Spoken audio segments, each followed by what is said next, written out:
meeting for a executive session, so we're going to move straight to the Pledge of Allegiance. Would Esther Baylor please lead us?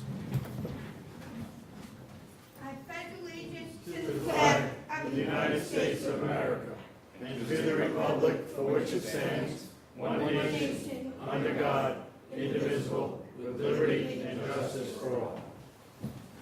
Happy birthday, Esther, by the way. Thank you. Is this microphone on for you folks in this room here? Okay, it doesn't sound like it is, but I'll take your word for it. All right, let me get the agenda out here. So, a few announcements before we start with a few presentations. A couple of things related to Independence Day, 4th of July coming up. We have a couple of major celebrations in town, along with other minor ones. The June 30th will be NIAC celebration at Memorial Park. The fireworks begin at 9 p.m. And 4th of July, Pearl River Central Avenue Field. Music starts at 7, fireworks are at 9:30 p.m. We also have some scheduled public hearings coming up on the 17th of July. First, we have the storage container code change, and then a change to our filming code, and then we have Galway Bay for Pack District in Pearl River coming up on the 17th.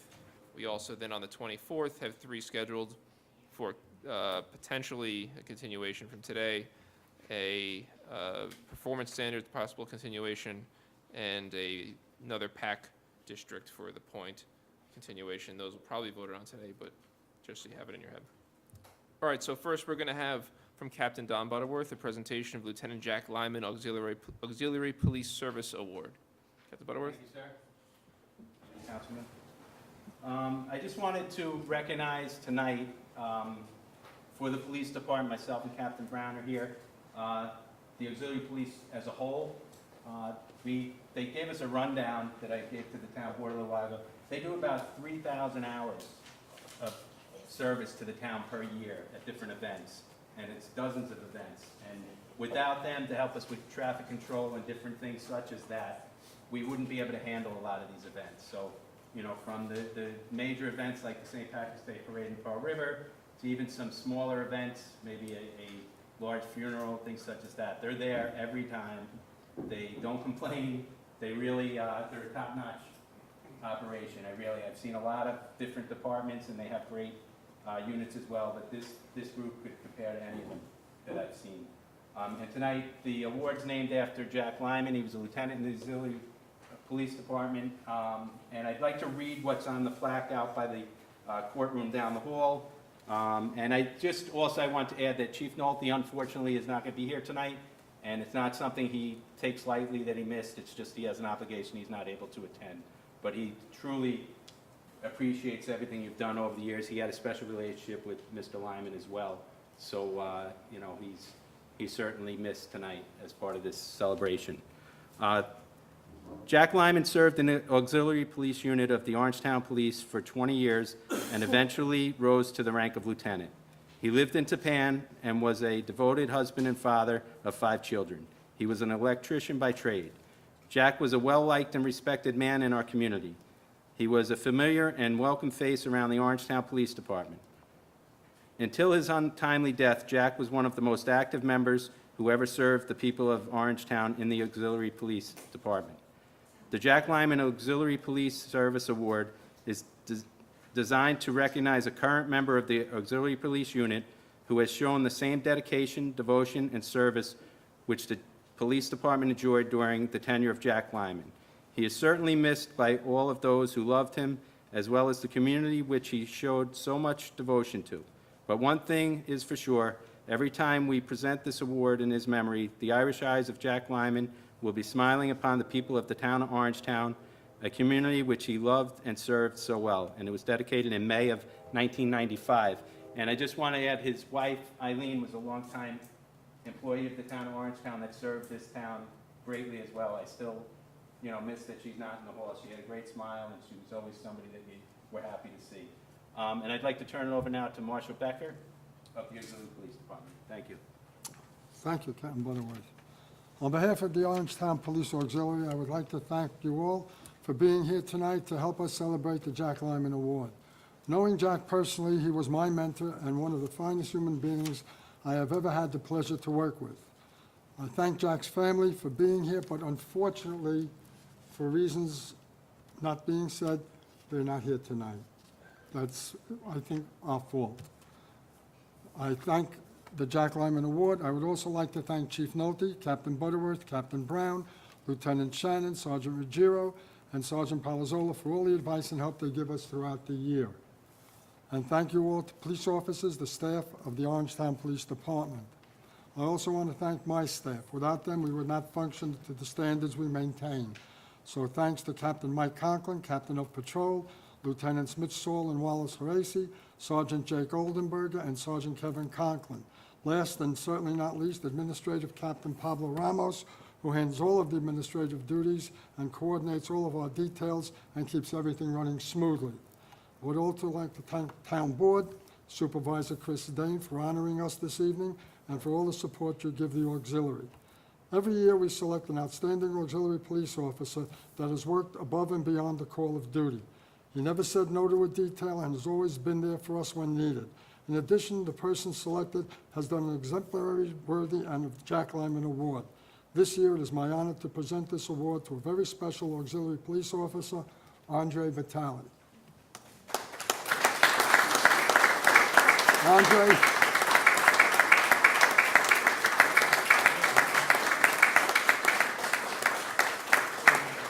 Andre, please come up and accept your award. I think Andre's a little surprised. Come around this side.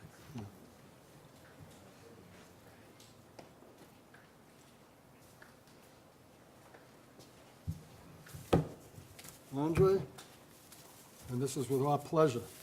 You've earned it, and your name will be up in front on the plaque. You want me to read it? Officer of the Year, presented to Andre Vitale, Orangetown Police Auxiliary, in grateful appreciation for your outstanding service and dedication to the community, Town of Orangetown, 2017. Congratulations.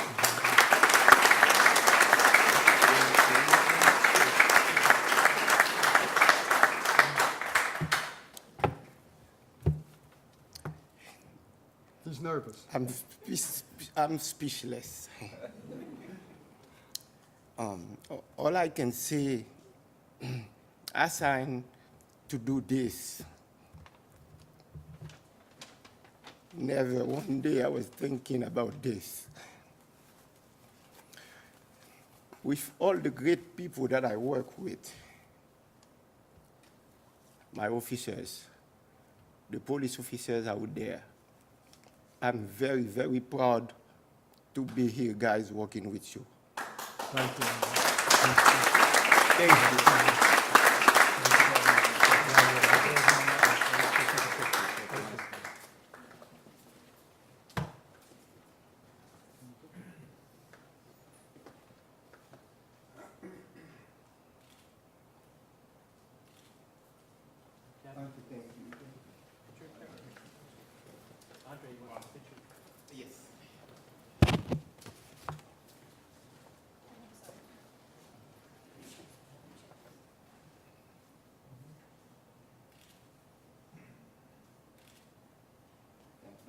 you. Thank you. Thank you very much.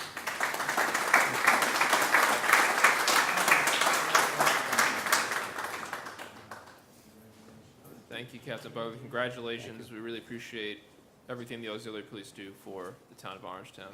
It's an incredible service, so thank you all. Thank you.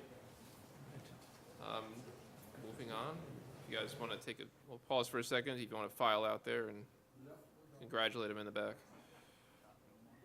We have recently, what was Nyack Hospital became part of the Montefiore system. It's now Montefiore Nyack. I was very proud to be there for the ceremony for that.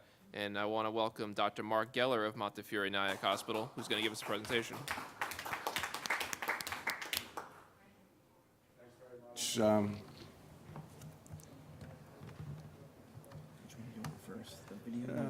Yeah, we can do this. So this one's first. Yeah.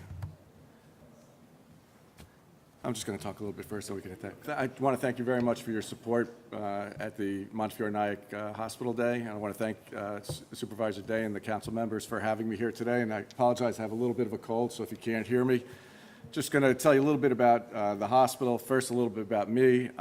Lifelong Rockland County resident, grew up here, raised a family here.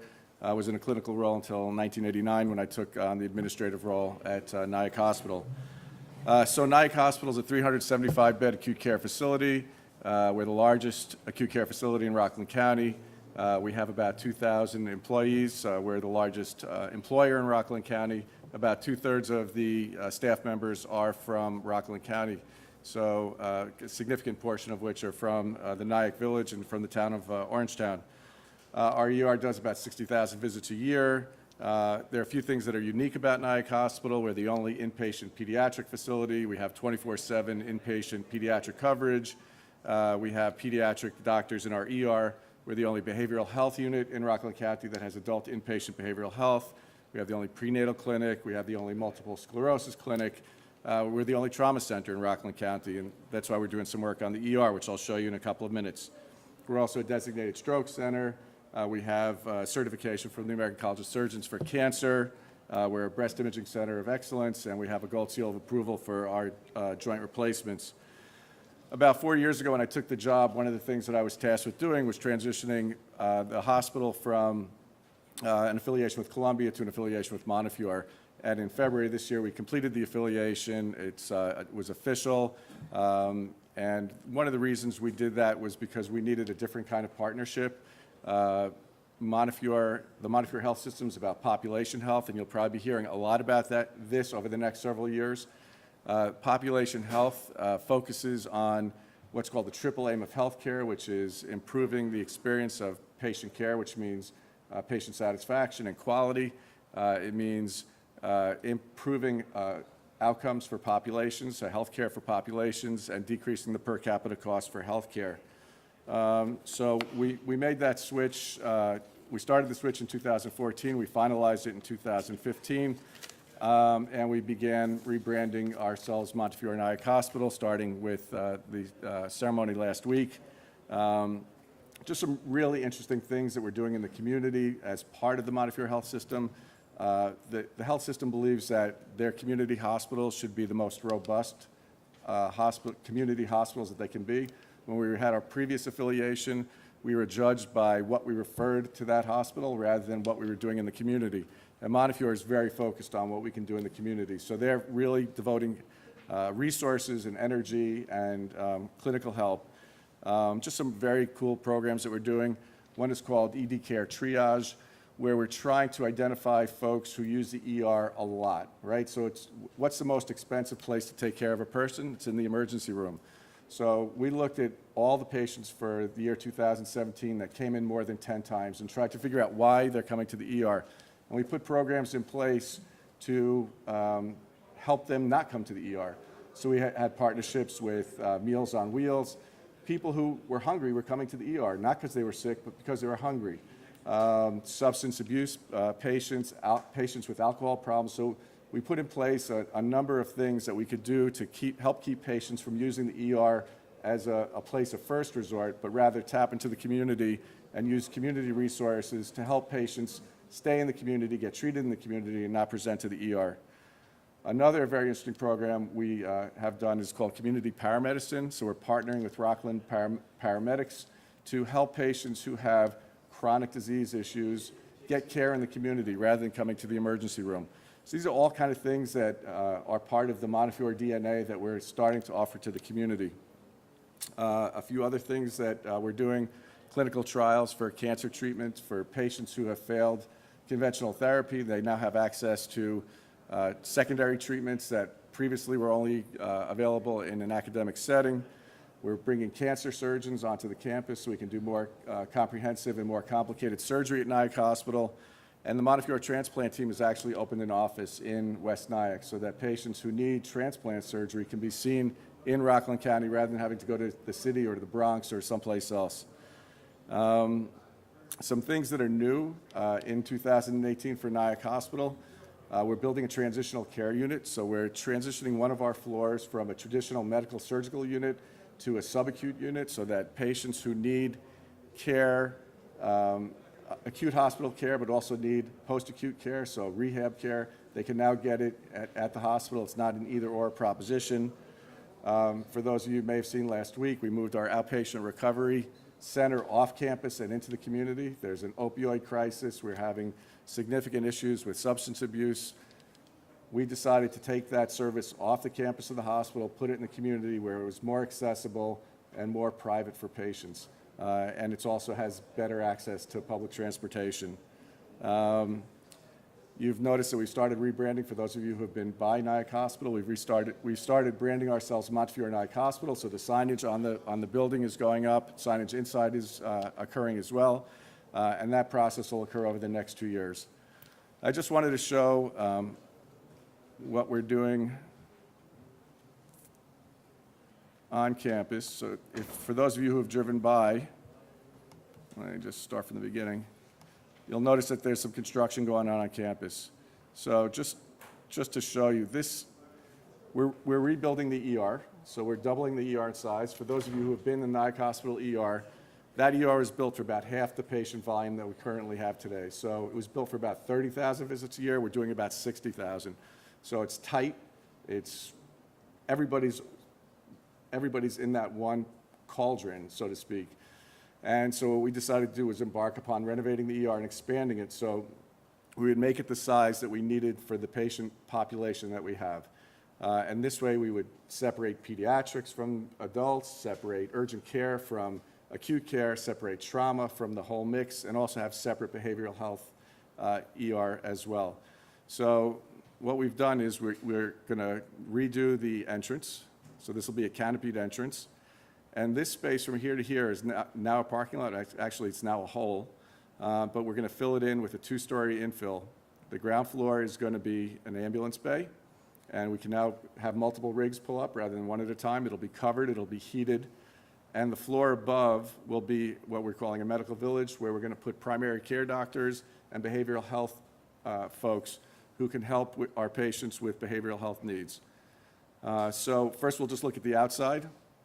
So this is the new emergency room. We're also renovating the lobby. So the lobby's over here, and that'll be renovated as well. You can see the new signage.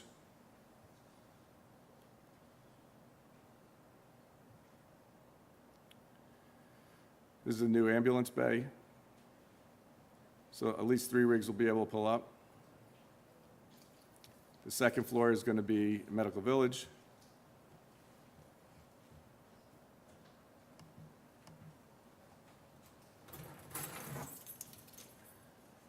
Sorry, it's buffering.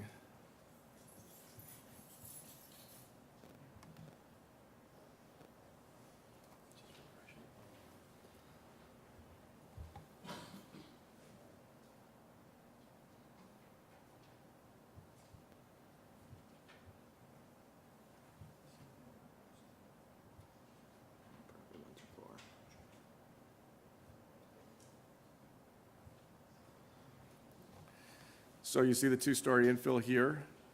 That's currently being built. This will be the entrance to the medical village. This is our current infusion center.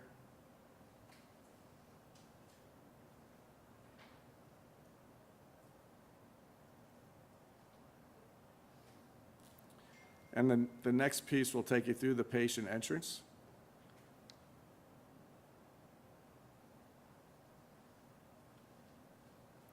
So the main ER will be a box of 4 quadrants. One quadrant's going to be urgent care. That'll be closest to the door. So this is the waiting area. So it'll be a quick registration here. A nurse will be out here to triage.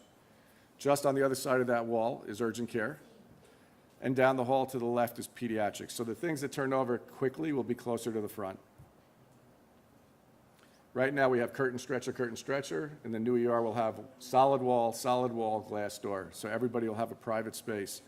There'll be an area for patients to get results or to have family members wait. In the urgent care, the patients will be treated in chairs, but they can go supine, so they can go flat. Every quadrant will have a nurse's station that has a 180-degree view of the area, and you can see how private each one of these rooms is going to be. Glass door, 2 solid walls. So that's urgent care. Down the hall is trauma. It's a typical nurse's station. To the left is where doctors and nurses will be able to collaborate with the electronic health record, but have a view of what's going on. To the right, you'll see a typical adult med-surg room. So there'll be a stretcher, be private. You'll see the TV screen there for the electronic health records, sink, place for valuables. It'll be a much better patient experience. At the end of the hall is trauma. So we're the only trauma center in Rockland County. And they're like mini emergency rooms, mini operating rooms. CAT scan will be right next to the trauma area. The ambulance entrance rolls up into the trauma area.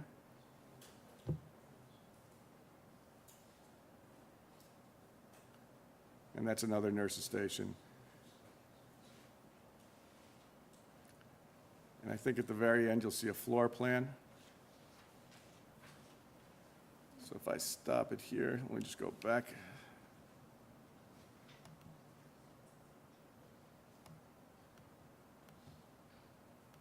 Just to give you a sense of what it's going to be.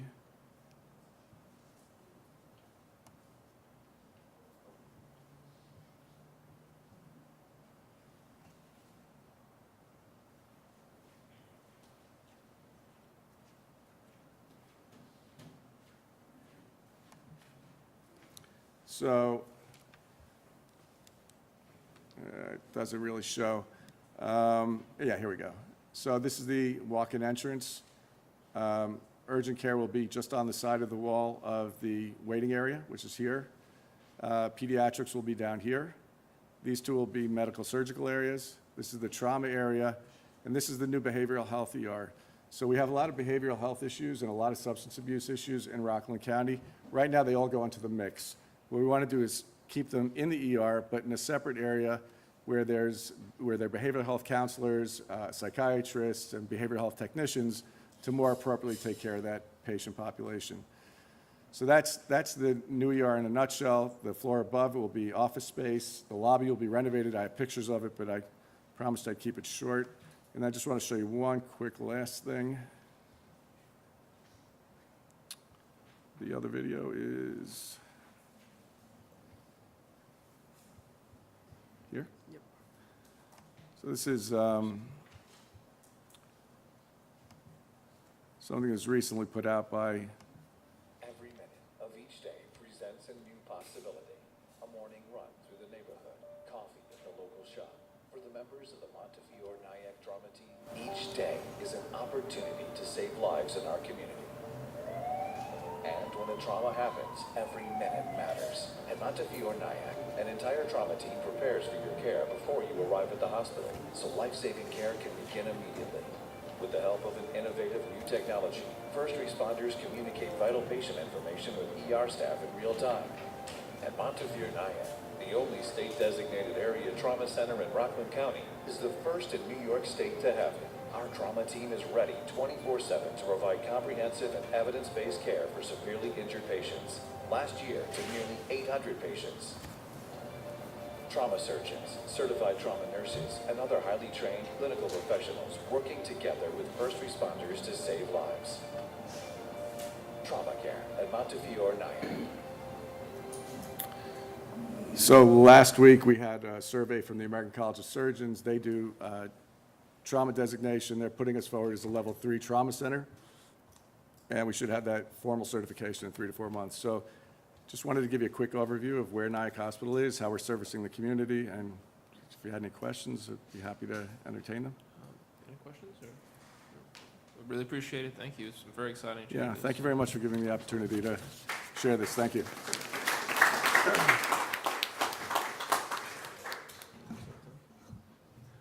I just want to thank Dr. Geller for coming in tonight. I'm on the board of directors for the Montefiore Nyack Hospital, and one of the things I've seen in the last year is really dynamic, talented leadership from Dr. Geller. And I did ask him to come in tonight, and he was thrilled to come in because he needs to get the message out to the community. And I think it's really important in terms of how they are rebranding. Rebranding sounds like you're given a new title, it's really a major change in how it's handling the Rockland community. So I congratulate you for all the work you've done. Thank you.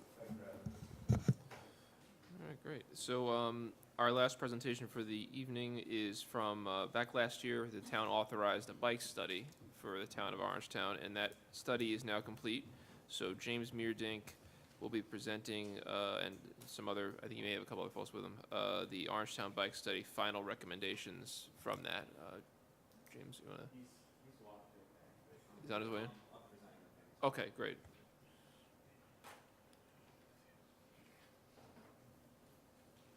Hi, how you doing?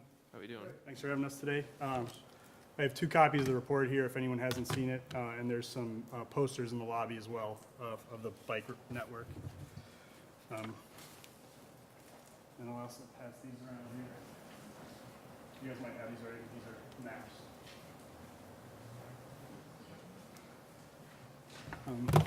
So again, thank you for having us here today. My colleague Greg Francis is here, and my name is James Meerdink. We're from Parks and Trails New York.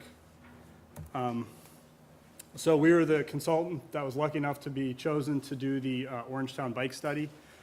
Again, thank you to the board for picking us to do the study. This started last September, and this was funding from the Tappan Zee Community Benefits Fund. So NIAC also received money to do a bike study, obviously from the Tappan Zee Bridge Replacement Project. So it really started last September. Our goal was to create a community plan for a safer and more welcoming cycling environment in Orangetown. And part of the project goals really were to engage the community in this planning process. The product that we're presenting today includes facilities recommendations, but also long-term programming and evaluation of the network. And you know, Orangetown's a place where there is lots of cycling, but it's different. There's kind of different groups. There's a lot of recreational cyclists that come up for New York City, come through the town. Our study was really focused on Orangetown residents, you know, businesses, the local business districts, trying to increase the accessibility and the safety of the cycling network for that group, so residents and families. So I'll talk a little bit about, we did a lot of community engagement, a whole range of different things. Some of it was kind of new and interactive. We had a interactive map at orangetown.com where people could go place a dot on the map and report road issues or places where they wanted to see new cycling infrastructure. We did lots of interviews. We had a project intern that actually went out and went out to different shops, bike shops, neighborhood businesses to try to talk about kind of what cycling meant in the area. We also worked through the bike clubs. We did bike counts both in September of 17 and then also just in May of 18 with local volunteers to try to see how many cyclists were going through, were using local roads, and also the 2 main trails in Orangetown. We also did a lot of social media. And then a recent thing we also did was a demonstration project in May for Bike to School Day. That picture is at Pearl River, it's Franklin Avenue Elementary School in Pearl River, where we estimate between 60 and 100 kids actually came out and biked to school that day. So it was a really great response from the neighborhood and something that we were able to coordinate with the police department, the highway department, and both South Orangetown and Pearl River school districts. So just more feedback. We did a community survey where we got nearly 500 responses, which was a really great response rate. The majority of people supported funding for bike lanes and trails. They also indicated some other priorities when we were talking about improving the network. Safety, creating connections to destinations, including hamlets within Orangetown, but also state parks, the existing trail system, and then neighboring communities. Also, we definitely heard concerns about a lot of the group rides that go through Orangetown, kind of controlling those rides or managing them better. And then lots of comments about kids and family, people wanting to get out there with their kids and their family to bike. So I'll turn it over to my colleague here to talk about how we came up with our recommendations.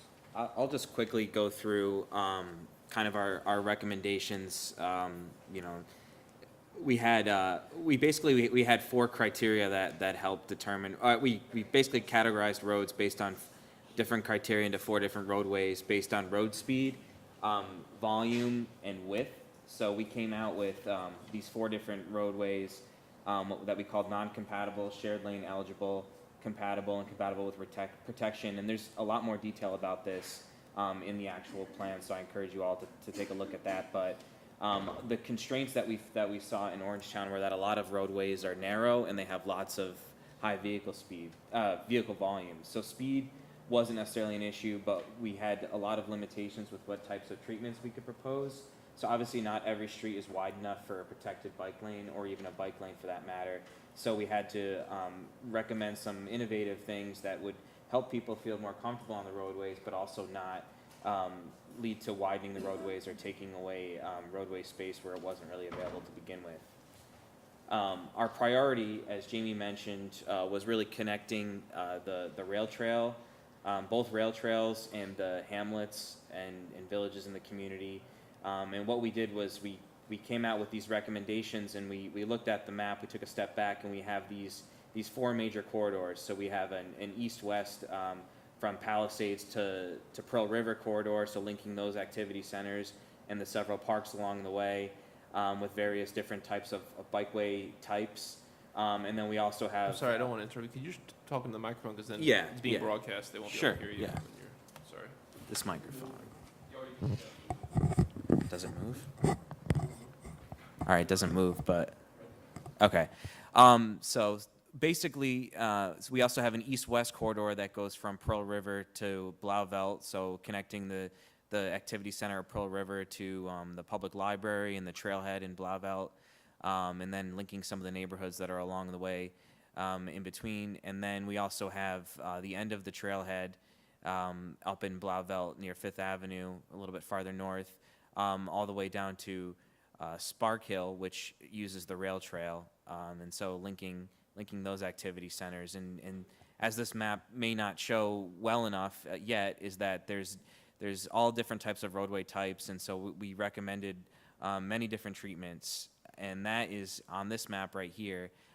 So just quickly, the blue lines, which are most common in Orangetown, or because a lot of roadways are narrow, as I mentioned, so we've just recommended pavement markings that give notice to motor vehicles that there are people on bikes potentially in the roadway lane, and to just be aware, and also to serve as a wayfinding tool for bicyclists who are trying to navigate those major corridors that we discussed.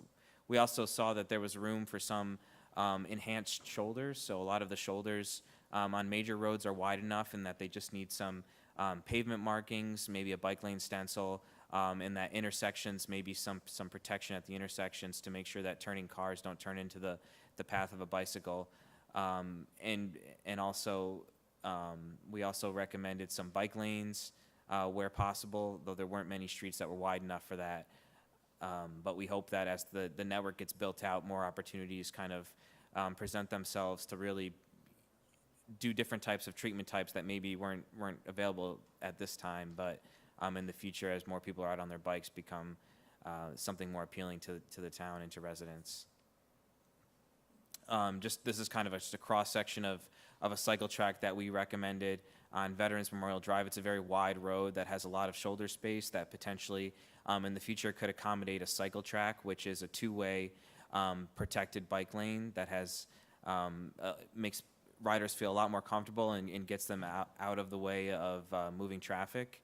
And then also on roadways where there is a lot of sidewalk and then a wide greenway.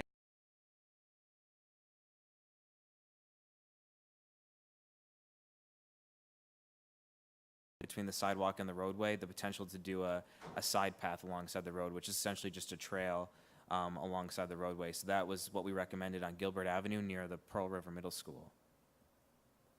Bike lanes, everyone's seen bike lanes before, and some recommendations were on Central Avenue, which is a wide roadway in Pearl River, and then on North Middletown Road. So these are places where there's lots of vehicle traffic, but they have a high connectivity to activity centers and neighborhoods. And then where space permits, actually a painted buffer to give more separation between cars and bicyclists. These are the sharrows that we talked about, the shared lanes and improved shoulders. There are many opportunities for that here, and it just requires some signage and some pavement markings, and it can go a long way to making many bicyclists who don't necessarily know the routes across the town to feel a little bit more encouraged to go out and ride. And then on low traffic roadways that are, Orangetown has lots of neighborhoods and streets that wind through those neighborhoods where there's room and low vehicle speeds and low vehicle volumes to do these neighborhood bikeways, which would just be pavement markings and some signage. And this would appeal to a wider range of cyclists because these streets are already very calm and people know these roads because they live along these roads, and they're actually well connected to parks and schools. So with a low amount of capital investment, this could be one way to really jumpstart the network. And then Jamie will just quickly go over some signage recommendations. So, we have the map with the recommended facilities. Signage and intersection treatments are kind of how you weave these things together. And again, they're pretty low-cost treatments in general. We're talking about paint that brings a facility like a bike lane or a shared lane or even a cycle track through an intersection. Obviously, intersections are very important because they're the place where there's the most risk and kind of exposure of cyclists to vehicles. So we built in costs in all the estimates for pavement markings and for signage throughout the entire network. And we have a wide range of things in the report, real details about the kind of treatments that you can apply to different roads. They differ based on the width of the roadway you're intersecting, volume, and speed, obviously, that you're dealing with. We also, as part of the plan, made recommendations for enhancements to the multi-use trail system. Obviously, there's a well-used and I think people are quite aware of it and like it quite a bit, the rail trail system in the eastern part of the town. We recommend extending that northwest and also southwest to the New Jersey border, and also paving at least parts of the Esposito Rail Trail between Sparkle and Piermont to make it accessible to a wider range of people in a little bit nicer facility.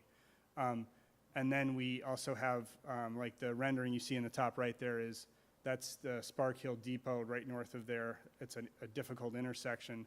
So we made some specific recommendations about how to improve that intersection. There are other places throughout the town where there's trails that go over roads. Some of them are done very well with, brick crossings, but there's other things that can be done as far as signage and signals that can make those even better. So as I mentioned before, the report, it's a pretty lengthy document, and not everything is infrastructure improvements that we're proposing. There's lots of programming and events. I should show you one thing. So one of the big recommendations we make in the report, and I think the town hopefully has plans for this, is to do more evaluation. And so this was an electronic trail counter that we had out. We had two of these out, one on the Esposito Rail Trail and one on the J.B. Clark Rail Trail, measuring how many people are actually using the trails. So there's also variants of these, and we put in the report that can be used on roadways to measure how many people are actually out there. Again, in the report, there's lots of materials. There's also maintenance policies. There's tools and a list of potential funding sources that would be very important for the town as they build out the network. And to that point, the last section really in the report is a 5-year vision and an implementation section. So we have 10 steps, including cost estimates, that really in 5 years would build a usable, workable network. And we include both infrastructure and programming. So an example, number 2 was Connect Pearl River. So this is infrastructure within the Pearl River area that would better connect it to north to Nanuet, and then also, southeast to the Palisades. So again, the end goal is not a finished, perfect system, but it's a workable system within 5 years and within, reasonable cost that you can get it done. So again, thank you very much, Supervisor Day. Your office has been really helpful. I also want to couple the Highway Department. Commissioner Dean, been very helpful. also the police and the schools and everyone else. This has been a real nice project to work on. And we've done some cool stuff that we weren't able to do other places because we didn't get that kind of buy-in and the feedback from the community. So thank you very much. Great. Thank you very much for presenting. All right. So that concludes our presentations for the evening, and we're going to go straight to our first public hearing because it's now 8:10. And then we'll go back to public comment after the hearings are done. So can I have a motion to open the public hearing for the Point at Lake Tapan? Councilman Valentine, second. Councilman Troy, all in favor? All right. First, we have the applicant make the presentation, and then we'll open the floor.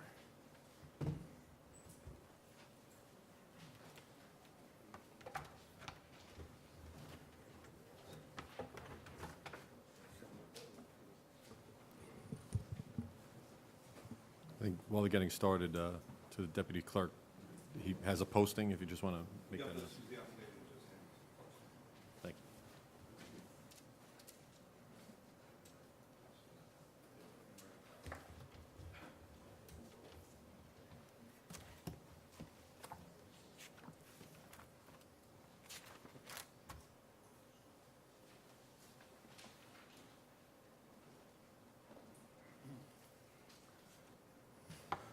Good evening. My name is Donald Brenner. I'm an attorney in Tapan, New York, and I am representing a B&E real estate company who is proposing to build 104 senior units in the Pearl River area. This is the same builder that built the Point, or they call it Club Number 1, which is located on South Sickletown Road, south, also off Veterans Parkway. And this location will be just to the west of the one that's done right now. I have here the owners of the property. I have here the engineer who's laid out the preliminary layout. And I think what I'd like to do first is start off to say that the company has owned this property since 2002. They've built a very beautiful place, 159 units in Pearl River right now, and they find that the demand is so great that they feel that an additional 100 units would be very worthwhile. So first, I think what I'd like to do is present one of the owners of or partners of the group. I'd like to have Mark Panther come up here. He's one of the partners in the group. I think he'd like to tell you about the group, and then I'd like to have the engineer come up and explain the project to you. Mark. Good evening. My name is, can you hear me? My name is Mark Pantier. I'm a third-generation member of B&E Real Estate. I've been with the company for the past 5 years. Prior to that, I worked as a real estate attorney in New York. B&E is a multi-generational, ground-up residential development company, started by my grandfather after World War II. We've developed over 10,000 homes and 8,000 apartments regionally here in New York and New Jersey. We currently own and manage over 8,000 apartments. Locally, we developed the club at Pearl River, as Don mentioned, 160 apartments. We are currently 100% full. We have been 100% full since we opened. We have a wait list of over 100 people. And really, for that reason, I think that the community would benefit from another 104 apartments right next door, basically. You know, we take pride in our work that we did at the first club at Pearl River and hope to move forward with another project right here. So with that, I'll turn it over to our engineer, Diego.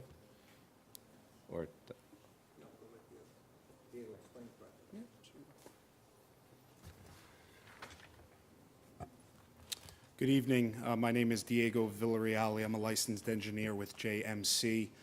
We've been working with the applicant over the last several years, really, on the initial phase of this project, and we've started working with them in developing a conceptual site plan on this property earlier this year. The plan to my left is the plan that was included in the petition that was submitted to this board. The property itself is about 26 acres in size. Again, it's highlighted in green. There's a little bit more area just to the east that really includes some wetlands on the property. Just to orient everyone, Veterans Memorial Drive is to the north or on the top of the page, and then Blue Hill Plaza is on the left-hand side of the page from where you're seeing it right now. As Mr. Bernard indicated, the program is to develop 104 apartment units on the property, and that would be split into really 4 or 5 buildings in this case. In addition to that, there is a clubhouse that would be constructed on the property, similar to what you would see at the Phase 1 portion of the development. Each of the buildings are 2-story buildings. Some of them do have a garage under. Similar, again, the concept is very much similar to the first phase of the development, where you have 2-story buildings, small residential-looking buildings, some of them with garage under, depending how the topography and the grades along the site work. Access would be provided off of a driveway, off of Blue Hill Plaza. You could see it just on the bottom side of the page there. From there, that provides gated access to the community. There's a network of roadways that provide individual access to each of the 5 buildings on the property. The first building that you would approach as you come into the property is the clubhouse. You would see that, and then there's a network of roadways that provides access to the garages and to the available parking spaces adjacent to each of those buildings. With the 104 units, there's approximately 244 parking spaces that would accompany those units. That includes the garage spaces, spaces directly behind the units, and then guest spaces that are sprinkled throughout the development plan. Similar to the first phase, like I said, they have the clubhouse with other outdoor amenity spaces. There's a pool, and then other amenities that are being incorporated into the plan so that you have these various amenities on the property itself. People have an opportunity to go outside, walk around, sidewalk access, and you could circulate the entire property. The topography is such on this, it really drops down from Blue Hill down towards the eastern side of the site. So the way the plan is being developed, it's to work with those grades, and that's why you have some of those walkout units that you would see and how they're stepped down as you go through this property. So we consolidated the development plan as much as possible, tried to keep the overall disturbance area limited while still providing the 104 units as well as all the amenity spaces that the applicant wants to provide for the development.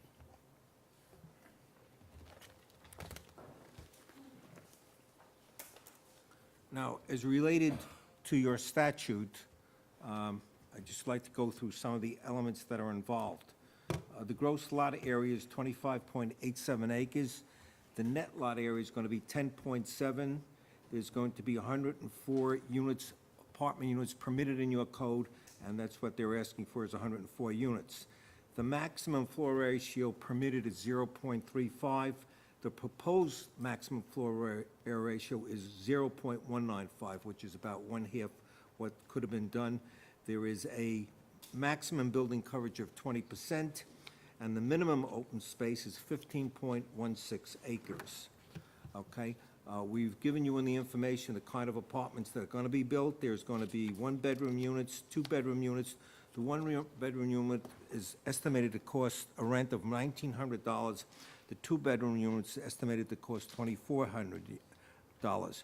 The ratio between 1-bedroom and 2 bedrooms are within the limits of the code. As mentioned before, you'll have a 5,838 square foot clubhouse, swimming pool, and recreation area, and 11,000 square feet of indoor-outdoor spaces.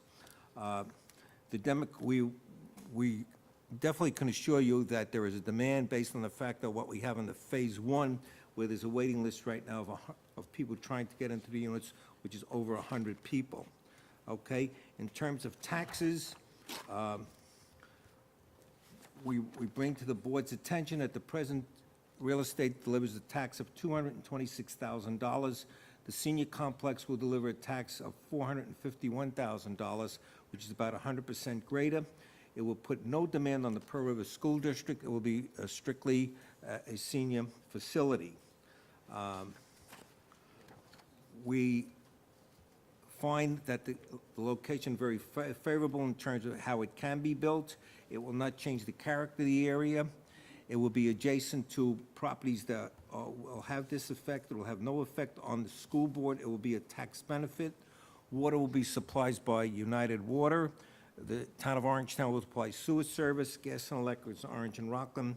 And police and fire, police is the town of Orangetown, and fire is the Pearl River School District. We find that this really fits into your PAC zone. It meets all the requirements of your PAC zone. There are no variances from it, and we feel that it will be worthwhile, advantageous, and benefit to the town of Orangetown. If there are any questions you'd like to ask us, we have the owners, we have the engineers here, and I think we could ask anything that you gentlemen would like to Great. know. Questions, gentlemen? Last time you were here, I don't know, 6, 7, 8 years ago, you had set aside lands that would never be developed on. Is this on that land that was set aside? No, it's not. In fact, if you take a look at the drawing, it's very interesting to see. You have the first unit that's built, then you have that area that cannot be disturbed under any circumstances, as forever will be remain green, and then you have the start of this project. So this area will nowhere be built on that real estate. Other questions? Last time you guys were here, as part of the approval, there was a contribution to the sewer and to recreation and parks. Is that on the table this time around? Okay, if you remember correctly, they built a substantial sewer facility for the town of Orangetown. They built a pump station, a collection area for the whole area. I believe there will be a contribution in reference to the park system, because I think any kind of subdivision that's developed in the town which has units has to pay a contribution, and that's a price that we'll have to work out with the town board. Rob, could you explain that a little? Yeah, there's a requirement that they must provide recreation facilities on site, and to the extent that they do, they get a credit, but to the extent that they don't, they have to pay money in lieu of that recreational land. So I don't know if an analysis was provided yet on that. Well, it's something we'll have to negotiate in terms of the price. The last time there was a price established, I think, for the recreation department. I don't know what the price will be this time, but Eric, there will be a contribution. Eric, what was the price last time? All right. In what stage does that occur at? That's after, That- like at the ZBA level or the planning board level? We have to go, if the board grants us the zoning, we then have to go to the planning board and make a full analysis and a full study, and at that time, I think it would be negotiated. We could do it at site plan review, but this hearing's going to get postponed because Right, we're gonna have to- there are some matters that, in terms of circulation of the review material that we had to, timing-wise, we have to put it over till July 17th meeting. So between now and then, we can certainly discuss it, and again, we would, the applicant can certainly provide a proposal, and we can review it in terms of what they're entitled to. Just two questions, in terms of 1 and 2 bedroom units, do you have the breakdown? Yes, we do have the breakdown. If you take a look in the report, which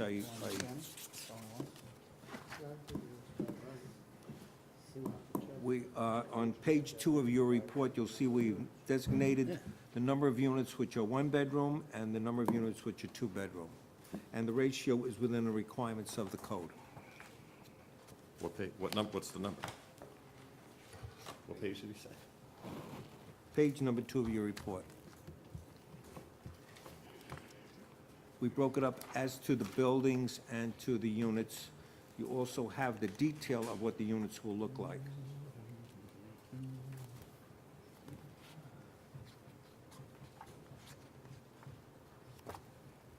You want my book? No, I have your books, but I'm trying to, it's 4 times 2, 17 times 2, 3 times 2, 20 times 2, 12 times 2, 10 times 2. Do you have a final number? So we got to do the math. Pardon me? Approximately. 15 1-bedrooms and 86 or 87 2-bedrooms. Question, What's the split? What's the split on phase 1? Same split. It's same ratio? same ratio. It is? Yes. I'm surprised, okay. Yeah, same exact ratio. Okay. Similar ratio. No, we won't hold you to the exact, we got it. The Veterans Memorial Drive Parkway side, are you gonna be able to leave a decent natural buffer there So that Yeah. you have, Yes. I mean, how far is that gonna be able to leave the trees in that are there to try to minimize the view from the road, just out of curiosity? And it's more of a site plan thing, but. Yeah, it's something that we'll review, obviously, during site plan, but there is that 100-foot setback to the buildings along that corridor. At least a 50-foot buffer would be maintained with the exception of emergency access driveway that would cut through, similar to what you have on Phase 1. There is an emergency access driveway that would connect out to Veterans Memorial Drive. Is there any other questions before we go to the general public? No? All right, thank you. We didn't have anyone sign in. Is there anyone here to comment on this particular hearing? Yes? Just state your name for the record when you come to the podium. You have 5 minutes. Thank you. Andrew Wiley. So a couple issues that I have, and there's not really a detailed analysis. We don't have our assessor here, which is a normal procedure. He's the one department head who's never here. But that being said, there's an issue here because we're already seeing a shrinkage of commercial properties, and we have homestead, non-homestead. One of the issues we're dealing with is there's a different tax rate also for the school district, also, I believe, for the town, and it's substantial. So taking this and rezoning, it, even though it increases the overall taxes, doesn't necessarily help us in the event that the valuation's not accurate. I know in Avalon, they sold units for $364,000 a unit. I don't believe the assessment is accurate on the current one. Based upon rent rolls, maybe they're doing a capitalization or an income approach. But on a resale value, we have comps in Clarkstown that just went off, and they were off the charts. That being said, I do appreciate the investment that the developers made in the first project and what they're looking to do in the second, but I think it lacks a little creativity, and I think that there could be a mixed-use concept that would be far better, commercial, maybe residential, versus just straight residential, 55 and older. I know the downtown Pearl River area, they might get a little upset over it, but yeah, but we got to look at all the options. This is a very unique parcel. But once you end up creating this, and it might even be much more profitable for them. The rents on properties over in the Wegmans Shopping Center it's astronomical. And that's something that Orangetown's lacked for quite some time is a shopping center that is really up to date and really can draw some good tenants and some good tax ratables. So I know it's OP zone right now, and I know the intention is just to do the cookie cutter formula that works, and there's nothing wrong with it. But that's the stamp that's going to be on Orangetown. It's just going to be, senior housing along that corridor. And I think that there are demands for seniors and, for that matter, young people that could be fulfilled in that corridor. And I'd be interested to see what the town board's comments are and what the developer would entertain if it would be more beneficial for them to come up with something different than just, 55 and older housing. I know the vehicle traffic and the commercial and all that, but we're really seeing a significant challenge in our tax assessments. I know IRG is also looking at potentially, I know, Mr. Troy, you spoke up about that you think it's a good idea, potentially, to have residential millennial housing, right? That being said, that also can affect the overall tax assessment for the town. Not necessarily the school district on that parcel, because primarily it's in Nanuet. But I would really be interested, because this is like an opportunity for both the developer and owner of the property and the town to come up with something really quite unique versus just senior housing. And I get that that works, and I get there's demand for it, but if you go down to like certain parts in Florida or Atlanta, like Peachtree City, you can see that they develop nice mixed-use commercial, residential. There's one development, what is it called? I forgot, it's the Winter Gardens or something like that. It's in Florida by Tampa, 50, 60 miles north of Tampa. And they have a commercial subdivision or commercial one, and then they have housing around it. And because you already have the pre-existing there, plus that, I just think it might make sense for that to be looked at. And I really would appreciate the assessor giving a determination, and if he can't hire someone competitively to give an analysis of what the real revenue is net versus, because you're looking at the tax rate. So you may see the revenue jump, but the tax rate's far higher for commercial than residential. And my concern is if you continue to rezone property from commercial, you're going to shrink that commercial base. And the homestead, non-homestead, especially when the state freezes it, it's going to put a specific hardship on all the remainder of the commercial, primarily the downtown properties, that are small taxpayers, that they can't make up the revenue like a Pfizer or like any of the larger companies. So I think that's something that should be looked at before you, come up with the decision on this, and I would appreciate your feedback and thoughts on it. Thank you. Thank you. Is there anyone else who would like to comment who hasn't signed it? I just would like to correct one situation. Number one, this is not a condominium, this is an apartment I was complex. going to say that, yeah. And basically, as an apartment complex under New York statute, it is in the non-homestead classification. So therefore, this taxation goes into the commercial package. That's number one. Number two is that these numbers that I gave you on the taxes was done by the assessor of the town of Orangetown, and it's documented in the report. Right, thank you, Don. To clarify for everyone who doesn't know all the little buzzwords, but essentially, apartments that are rentals are treated like commercial properties, which is non-homestead, whereas a condominium complex where you sell individual ones is homestead, which is residential. There's two different tax rates. This is actually, as opposed to what the previous speaker said, commercial property as regulated, and our assessor did do his job. So thank you, Brian, for doing that. Anyone else who would like to comment, public comment on this subject specifically? There's no one else signed in. Okay. We're going to go ahead. We do have to, as Rob said, continue it to the 24th in order to be properly circulated of July. And so do I have a motion to continue the public hearing on the point to the 24th of July at 8:25 p.m.? Yeah, that'd be great. All right. And Donald, can you get us the contribution to recreation on the last project so we can prorate that based on how many units you're doing now as opposed to last time? Yes, I will. Thank you. Okay. And is there a second on that motion? Councilman Valentine, all in favor? All right, great. Moving on to our next public hearing, which is Cassie Girl LLC, proposed zone change. If we could please have a motion to open the public hearing. Is there a motion? Councilman Troy, second from Councilman Valentine, all in favor? Aye. Great. If the applicant could please step forward.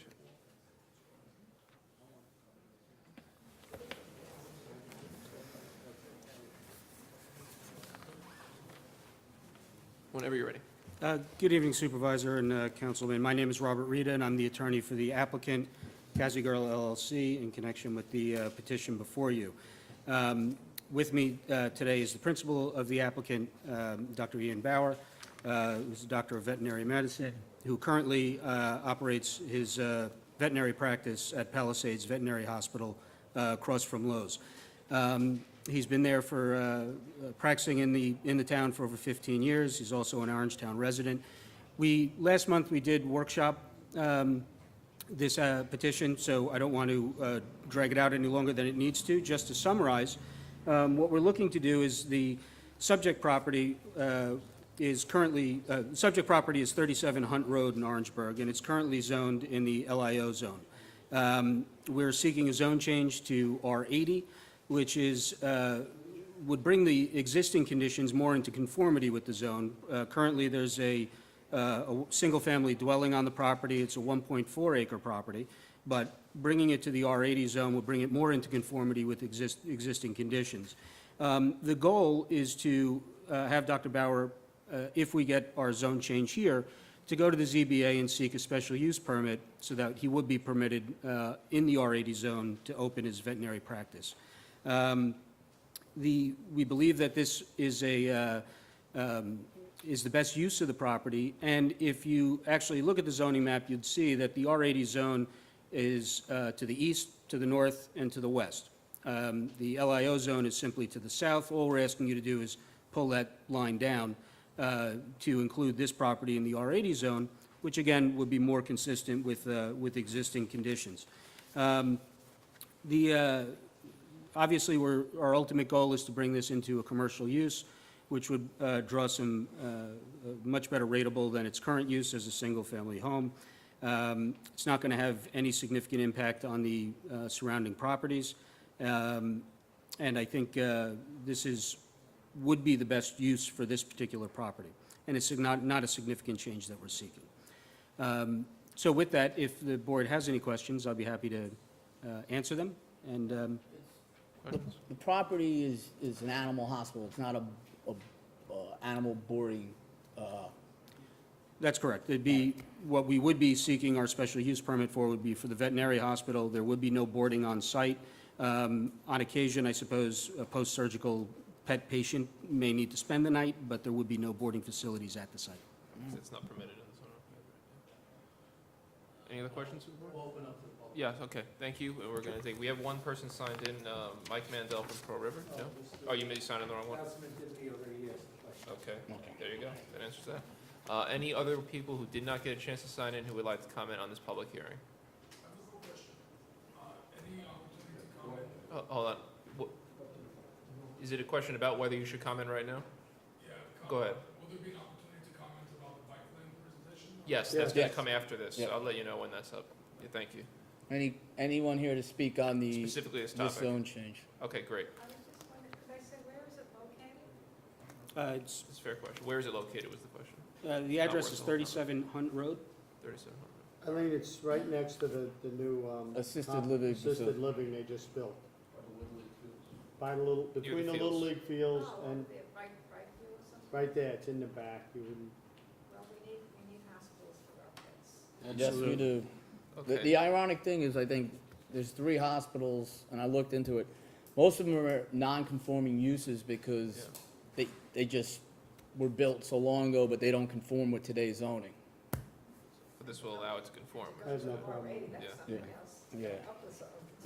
Yeah, it's an upzone is not a common request, so congratulations. Pretty unusual. All right.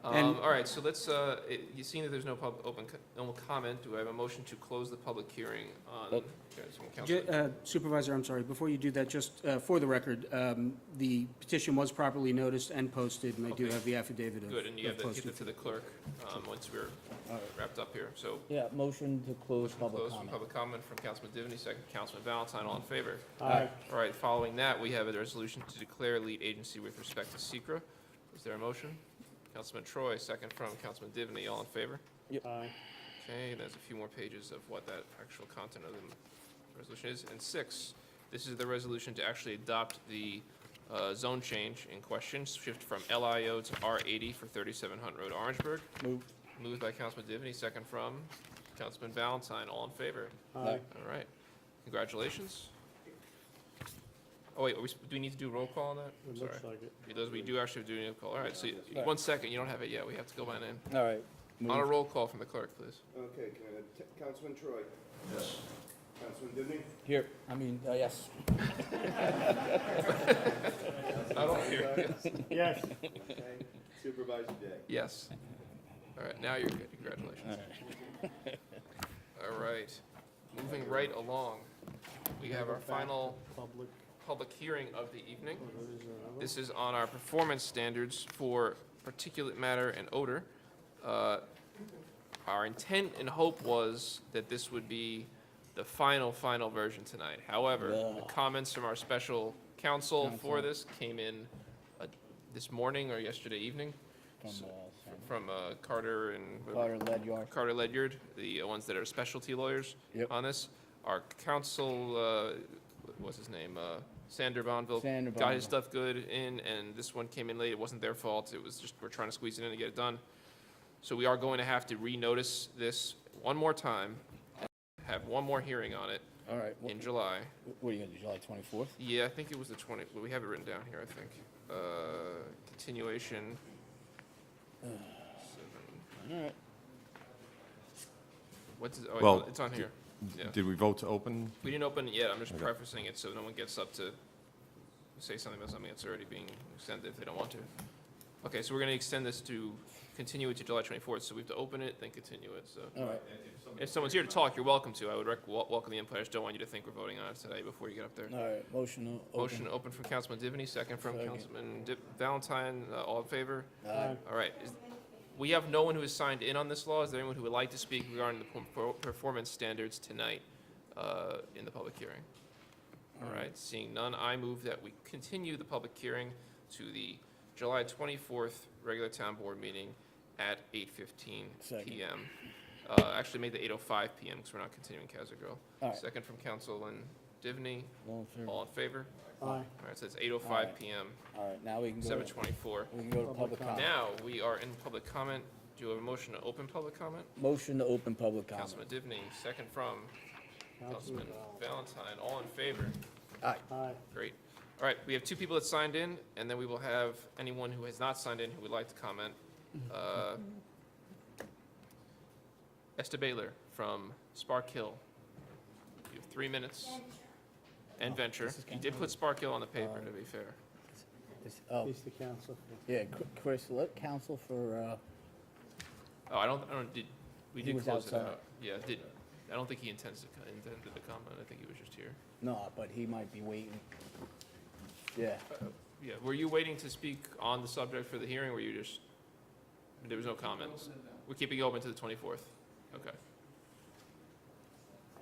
Go ahead, Esther. Good evening, Supervisor Day and Town Board members.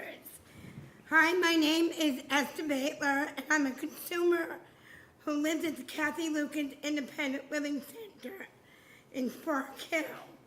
Tonight, I'm here to address all of you regarding Optimum's bills. They are going through the roof. It is getting out of control. I really think the board should come together and bring Optimum here. It's unreal. I get between 2 and 3 bills a month. And I think it's outrageous. I think the town board should have them come in here and show them how expensive their bills are. I'm now the president of the tenant board of Kathy Lucas Living Center. However, we're tired of it. I would like the board to get control on this and see what they can do. But I'm not going to pay 2 and 3 bills a month.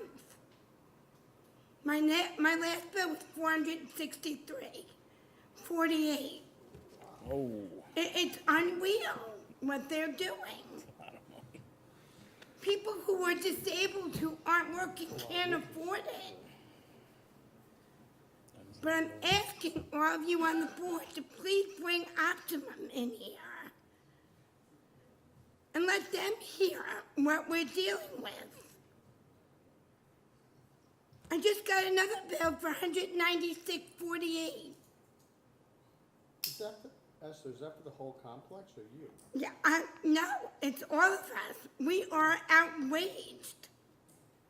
But like, is it the total for the whole complex, or is it? Yeah, it's unreal. We had to have them come in when there were power outages to put new cable wires in to our boxes in our basement. I think the board should have them come in here. Let people from the community bring in their bills and hear what's going on. I know Optimum is going out. It's going to be called Altice. But I'm asking you guys to please bring them in here and get control on them. There's got to be a let up as to how much people can afford to pay. There are 24 of us. And I'm asking you guys, please, bring them in here. Thank you, have a great night. Thank you, Esther. Thank you, Esther. Mike Mandel of Pro River, I think this is the right sheet this time. I'll just call Brian and say it was full-time. Whenever you're ready. Yeah, good evening. I see they bolted it down so nobody steals it. Good evening, Supervisor Day, members of the town board.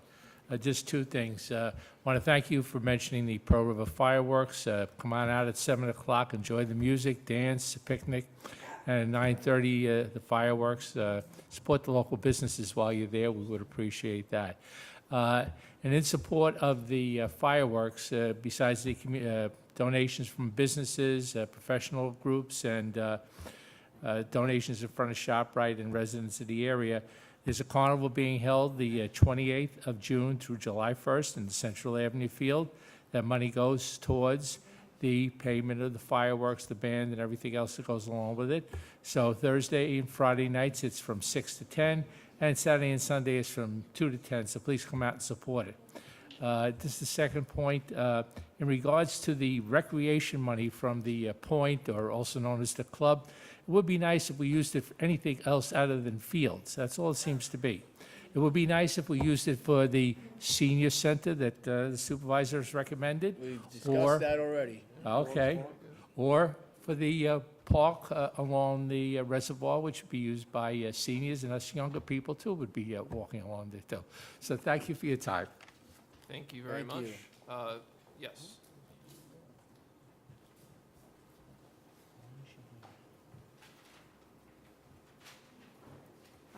I don't know if somebody left this behind, or is this part of the That's part of the setup for system? us here, Oh, yeah. okay. Oh, okay. Don't pocket it on us. No, I won't. I don't usually do that, only if it has financial value. But anyway, I wanted to thank you for that presentation from Nyack Hospital. Certainly was eye-opening to see what they're doing what they're going to do up there, and the services that they provide. The other thing is, I was wondering where Cassie Girl came from for the veterinarian that was just here before, so of course I had to ask him. And it's named after his first dog, Cassie, who was a girl. So that's worthwhile. We all have dogs that we never forget. The other thing is the Cablevision, and I think Esther has brought up a good point. I pay $2.19 and I have basic service, and every time I get my bill, there's additional charges. I don't want certain programs, and yet they tell me there's nothing they can do, but they force us to have certain programs that we don't want, and there's always additional surcharges. So maybe it would pay to have a committee put together to take a look at Cablevision, because for years the town had a problem getting money from them, I believe, until finally a new contract was formed, maybe back when I was on the board, I forget. But I wonder if somebody shouldn't take a look at that contract and see if there's certain things in there that could change to benefit people in the community, seniors. I mean, I feel my bill has gone up $40, and that's over $400 a year. That's a lot for me. And I have basic service. I don't have HBO. I basically watch, the English channels, PBS, Fox News, all those wonderful channels. But I basically have Lifetime for Women, the women of New York City. I mean, these are things very important in my life. But, I think it's important that we take a look at the Cablevision bills, because every month they seem to have another little 10, 20 cents, $5 here, $5. It adds up. Thank you very much. Thank you. And I'm not taking this home with me tonight. Okay, good. Yes, in the back there, yeah. And you just state your name for the record and where you're from before you get going. Hi, thank you for having us. My name is David Fleischman. I thought it was interesting to see the presentation about the bike lane. They had also advertised this as trying to link up with their efforts, similar efforts a little bit north of here in Nyack. One thing that I think we all need to also make sure that they're held accountable for, and how they research it, is that they look at not just the flow within the county, within the neighborhoods, but the commuting traffic from here to Westchester and through Rockland, with people from New Jersey coming to Westchester as well. We need to make sure that if we're adding capacity for bikes and pedestrians, which I think is a very good thing, we need to make sure at the same time we are not removing capacity from vehicle commuters or parking, because the reality is we are not a Hoboken or Jersey City or Brooklyn. We are not going to have, by adding bike trails, a reduction in the number of people commuting to Westchester by car. And unfortunately, a lot of the consultants tend not to attack anybody personally, but a lot of them are from that type of environment, thinking that everybody's going to start Ubering everywhere or walking everywhere or taking the bus everywhere, which those of you who ride our trains and buses know that that's often not a realistic option. We have to prioritize being where we need to be on time, and there's nothing we can do about it. Maybe we'll be riding our bike in the woods on the weekend, but that's going to be a minority, and most of the traffic during the week will be people who need to be somewhere on time. So I don't know what kind of mechanism you can do to make sure that these issues are considered, but at least in the case of NIAC, when I attended their hearing, I often got the sense that these issues tend to be put to the side. Thank you very much. Thank you. Yeah, we'll definitely address it at the end of the comment session. Thank you. All right, yes, Barbara?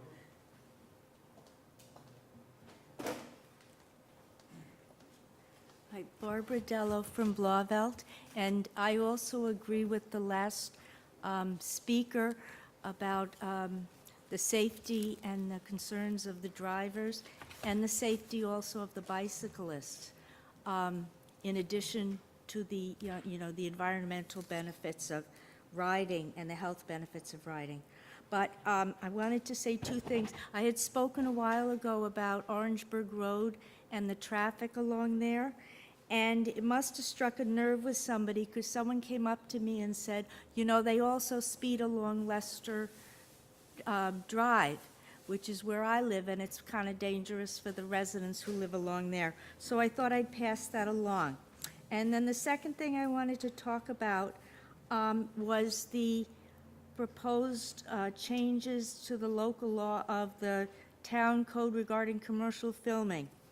The first thing is it anticipation of possible purchase of property on RPC by a film company?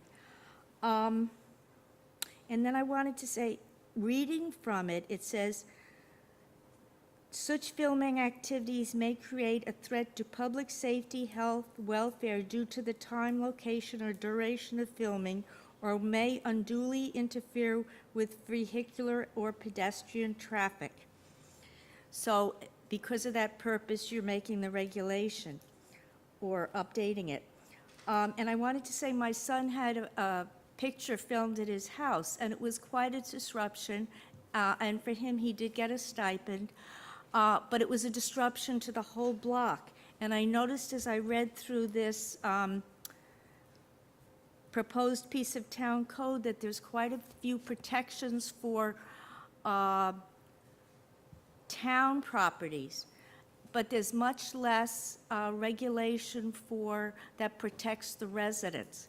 So I thought, as a matter of fact, I think it said like the notification had to be in a 50-foot radius, which is like nothing if, the whole block is kind of disturbed. So I wanted you perhaps to look at that again and see if there's any way you could strengthen the protections for the residents as well as for the public parks and public lands. And I also and this is just a question, is wondered why they changed it on page 2, that now everything is moved from the police chief and the designees to the town supervisor, and wondered if whether there's going to be input. I think it had to do with applications and permit fees and the amount established, and I wonder if that's just a logistical thing, or whether there'll still be a lot of input into those decisions, so it's not a single decision. Thank you. Thank you. Any other public comment for us this evening? Yes?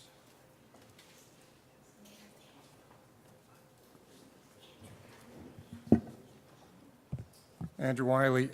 So I'm here to speak about the illegal housing on 495 Orangeburg Road in Pearl River. I've addressed this board on numerous occasions.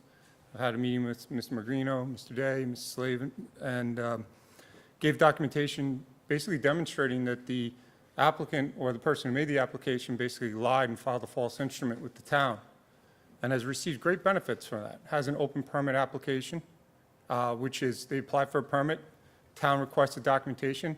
It's been now over a year and a month, come in July. No one else would get away with this. And when I spoke to Mr. Valentine, he said, why would Jane be, working with this? And I said, I don't know. I don't know.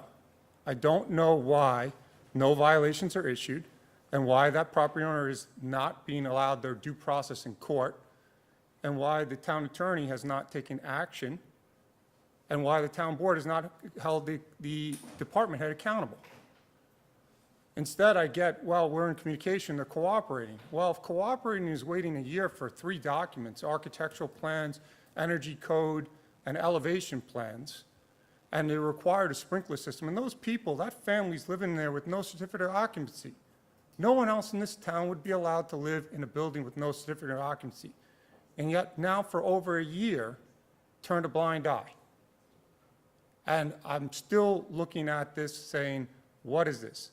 Is this just because Andrew Wiley's coming up here and saying it? Is it that they say that he has a vendetta against these people? Is it something that's personal? Regardless what the issue is, the code is very clear, unequivocally clear. This is a tacit endorsement of violating our zoning codes. You've been made aware, you've been notified, you've been given documentation. They filed false instruments. In addition to that, they've gotten the benefit of not paying the proper property tax assessment for over 4 years. They spent over $100,000 to $150,000, and they never paid permits on that. The property at 505 applied for permits, paid the permits, hired licensed contractors, got inspections by the town for safety and health and habitability.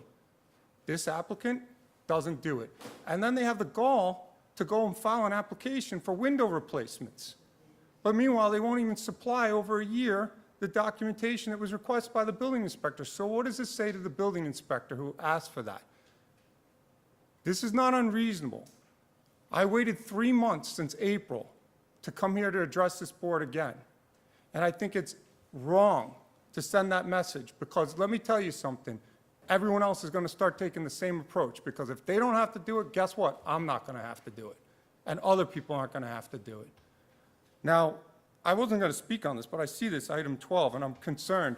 How are we creating an economic tourism position for $80,000? A town of Orangetown really needs a position for economic and tourism? If that's not just a creation of a job to place someone in a job, that is absurd. Nowhere do we need it. And if you think that that's going to go okay with the public, I think you're going to be sorely mistaken. Thank you. Thank you, Andrew. Is there anyone else who has any public comment for this evening? Great. Seeing none, I move that we close the public comment. Wait, oh, wait, someone in the back. Wait, breaking hand. Sorry. Yes, sir. In the back. This is any topic. Yeah, sorry. I saw people there. Seemed like you wanted to say something. Okay, great. Once you get up, please state your name for the record.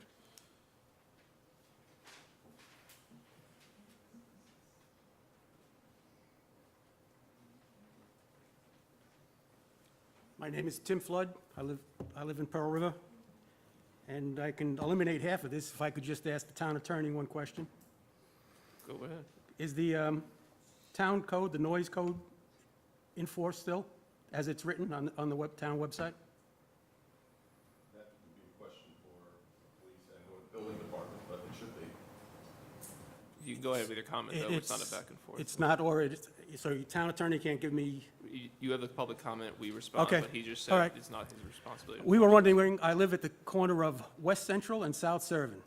It's changed from a small suburban town to a disaster area that more resembles Seaside Heights at the Jersey Shore on its worst nights. That is nothing we should aspire to. Fistfights, yelling, screaming, people peeing in the bushes, and now blaring music are the order of the day. In the news recently, we've had another major heroin and opiate bust involving the Pearl River bars. Arrest for continuous underage drinking at the bars has happened this week. I think the Horse and Jockey is now closed because of that. Assaults happen weekly. This last weekend, a brawl in the street led to another man knocked unconscious and carted to the hospital. Fights are so common in the bar area that eventually someone, while being beaten, will crack their skull open and die, or go get a bat or a gun to even their odds up. The downtown area at night on the weekend is out of control. Ask the patrolmen that work there. They easily admit that to me. It's out of control, we don't have the manpower, and we don't get to ask the town or the planning board how many more bars are going to be put in Pearl River. The Ringer Furniture Store is just emptied. Are we going to put another bar in there? Or is common sense going to dictate and say, you know what, we're going to protect our kids and our community? The last time Pearl River was on the CBS News, it was for an underage, drunk New Jersey kid ripping down Old Glory in front of the bar, the brew house. The next time might be for a death in the area. Violence is every weekend down there. A recent article in Our Town stated that the president of the Chamber of Commerce tried to get Starbucks to open a storefront in Pearl River. He was told that it was the wrong dynamic. Pearl River is a collection of bars and pizza places. That's from Starbucks. That's your president from the Chamber of Commerce. We should aspire to be more than that. The main business of Pearl River is the bar business. Thank you. I'm going to, can I go? Oh, okay. No, it's the time limit, so. All right. Thank you. Any other public comment this evening? Yes. Just state your name for the record. Fernando Cabrera from Pearl River also. And I'll just continue what my neighbor was stating. The town code regarding noise states that the creation of excessive, unnecessary, or unusually loud noises within the limits of the town of Orangetown is a condition which has existed for some time, and the extent and volume of such noises is increasing. The making, creation, or maintenance of such excessive, unnecessary, unusually loud noises, which are prolonged, unusual, and unnatural in their time, place, and use, effect are a detriment to public health, comfort, convenience, safety, welfare, prosperity of the residents of Orangetown. So in the public interest, the provisions of these, the town code basically is to enforce health, comfort, convenience, safety, welfare, prosperity, and so on. We were told by you, Mr. Supervisor, that this town code regarding noise as is written is basically unenforceable. I don't know why. Has anyone tried to enforce the town code? We've called the police, and the police sometimes tell us the noise is reasonable. The town code doesn't state whether it's reasonable. It states if you can hear it from more than 50 feet away. And we are more than 400 feet away. So if the noise code is unenforceable, and that's why we asked for the clarification from the town attorney, then not all the officers are aware that our code is enforceable. If you can hear noise, music, from more than 50 feet away, it's too loud. It's too loud. It's affecting our peace, tranquility, and I believe all the neighbors of the town are entitled to it, including the neighbors from South Servant Street, are we not? One issue is the music. The other issue is the lawlessness that happens late at night between 2 and 4 in the morning when all the drunks from Jersey come over and race up and down 304 like it's a race, like a racetrack. And when we call the police, they tell us, there's manpower issues. It's been better, depending on whether there's an officer there or not. But if we need help, maybe we can ask for help from the state police or the county sheriffs to patrol that area, because it has become unmanageable for our small police department. Thank you. Anyone else with public comment on any topic under the sun? No? Okay, now do I have a motion to close public comment? Yes. Councilman Valentine, second Councilman Dibny. All in favor? Aye. All right, I'm just going to hit a few responses here, then I'll... I just gotta hit one. What? I just want to address these two guys. Yeah, go ahead. I don't know why the officers are telling you there's a manpower issue, because if there's a problem in this town, then we have officers. We have 83 officers that can be deployed and to do, we have units that do enforcement on specific issues such as this. There's CERT teams. This is what the chief has been pushing. So we have a police commission meeting coming up, and I think you should be there, because I would like to see how the police chief addresses this issue. But we should never hear from people in this town that the reason that they're not enforcing the code is because of manpower, because that's BS. Because if they're telling you that, because we have a lot of officers, and You can't, sorry, it can't be back and forth. no, what I'm saying is, I want you to be there, and I want the chief to respond, because I don't want to hear from people in town that they're not getting service because it's a manpower or a man issue. That should never be the answer that they're giving to residents of this town. No, I don't, just to jump in on the subject that folks had emailed about this, and I want to take out a few points, because maybe it wasn't 100% clear what I was saying. Enforcing to the level that is described in the code is not, it would be thrown out if we tried to say to someone 50 feet away. Any code that has been enforced to that degree has been tried and has been thrown out of court. It's not going to work. What I'm saying is that what I'm saying right now is to the point, when you were called, the police responded, because the police did respond to you. They used a decibel meter, which is what we're using in place of, let's have a reasonable level to determine whether we can actually issue a violation. What was measured was between 40 and 60 decibels at your properties.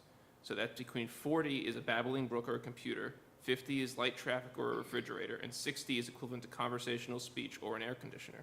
Now, we have to have that is a factual truth reported by the police department. I'm not in a discussion right now, sir. It's a, you say something, then we reply. I'm reading exactly what was told to me. I'm not, sir, if you continue, I'm going to have to escort you from the room. You're going to have to be escorted from the room if you don't stop speaking. That's how the rules work. I'm telling you what was read by the decibel meter that the police officer standing in the driveway of one of your two properties had. That's it, factual. I don't know what woke you up. What time was it taken? Give us that fact. What time The time, I don't have it in the email I'm referencing that I sent to you at the time. Can we go, can, critical thing. The town code doesn't say anything about decibel. if you want to meet a police officer, you're about to if you don't keep going back and forth. Thank you for your time. Anyway, to continue in response to that, there were 5 total noise complaints in the year before your email in which Mr. Flood threatened to sell the folks in Ramapo if he didn't get it fixed. So I understand your concern with sound. I'm telling you that the police have responded and they'll continue to respond. Also, the characterization that the downtown of Pearl River is some sort of disaster area right now is just not true. The crime has not gone up statistically, and if you come to the police commissioner meeting, you'll see that. And further, whether or not a Starbucks will move in, yeah, we need to do some downtown revitalization, but the crime rate and violence at night and everything has not gone up. It's gone down, if anything, over the course of years. So we understand the concerns about the noise, and it's important, especially when you're near a downtown area, to deal with noise. When I say we can't enforce it to the standard written in the code, it would be kicked out of court. It is impossible to enforce to the standard that was written in 1980 or whatever, 1978. It's just not possible. But as I responded in great length and detail to you guys a month ago, the standard that is being enforced is a reasonable standard. We can modify the code to that standard, but effectively this is what it is. We will keep sending police to respond. And if, yes, the councilman's been right, if the police are saying that they don't have the manpower, that's not true. But that's not what I was told by the police. They responded, and they found the level to not be at, the level that they could cite on. And that's what it boiled down to. So the town code is not enforceable? The town code is not enforceable to the level is written. It is enforceable to the level of a nuisance, which one have to use some sort of measurable level to determine it's a nuisance. Plainly audible is not enforceable. But it has been, I explained it already, sir, repeatedly. I want to hear it. 40 to 60 decibels is not considered a nuisance level, generally speaking, in a court of law. And even if the code is written beyond that level, just like we could say that you can't put any odors at all into the world, and we can shut a roof down tomorrow, theoretically, that would be thrown out in court. The code was written poorly in 1980. It is being enforced to the best of its ability, and it is enforced repeatedly on multiple bars when they do go over a level that's a nuisance. But there's been 5 total complaints in a year, 2 of which was yours. So I alone complained more than 5 times. in the course of that year, there were 2 formal complaints filed. So we're doing our best. We are enforcing the law as can be enforced, and it is not going downhill in any shape or stretch of the imagination. Moving on to Mr. Wiley, it's just, the things that you're suggesting are just as wrong as the things that were suggested by you in the previous comment in the public hearing when you decided to pretend that it was residential when it was actually commercial. Jane has not done anything out of the ordinary. As I told you repeatedly, when a property is being brought into compliance, you can't take them to court. They're already in the process of complying. That process is reserved for people who are not complying with the directives of the building department. And that's that. And I understand you're involved in a situation with that property owner, and I know you think that we don't care about what you're saying because of that, but there seems to be a little bit of a hyper-focus on you because of that, on you on this issue because of that. You're in a lawsuit with them, you're concerned about it, I get it. They admitted to doing some work, and some work was done by the prior owner. It's irrelevant at this point because they're in the process of complying. We can't take them to court. I've told this to you before. I don't know what else to say. She's doing everything above board. on the subject. And that's that. The people have a sprinkler system going in, and they're being brought into compliance. You can't stop a compliance effort, take them out, issue a citation, take them to court, and say to the court, force them to comply.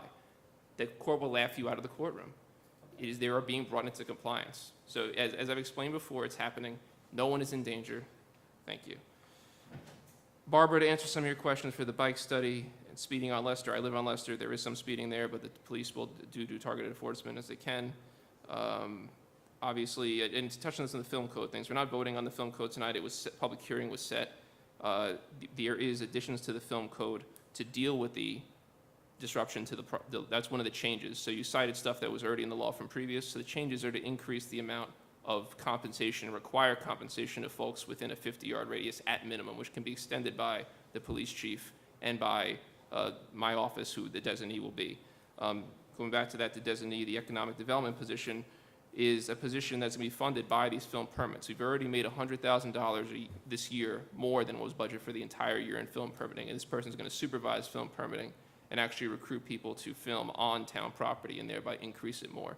So when we find the properly qualified candidate, they're going to go out there and get more folks that pay taxes in the business sector into this community, and they're going to supervise this program, which will then even increase our revenue further. But we're adding changes to protect residents more. The permit fees, where you said it's flexible, that's about renting out space on the town or licensing it, so it has to be negotiated in each individual time, but it's going to be voted on each time it happens, because each one will be a separate agreement with each permit, so it will be transparent and not set. It's legally required to be voted on by everyone here. I don't want to hit too long on everything else, but the bike study, I think we all share Mr. Fleischman's concerns about trying to shift everything to riding bikes when you can, and also the issue of people driving through on bikes from out the area. So we're taking into consideration what the study said, and we're going to take it into consideration going forward. But nothing in the study has to happen. It's all recommendations. Does anyone else have any comments or thoughts or responses to? All right. Moving on.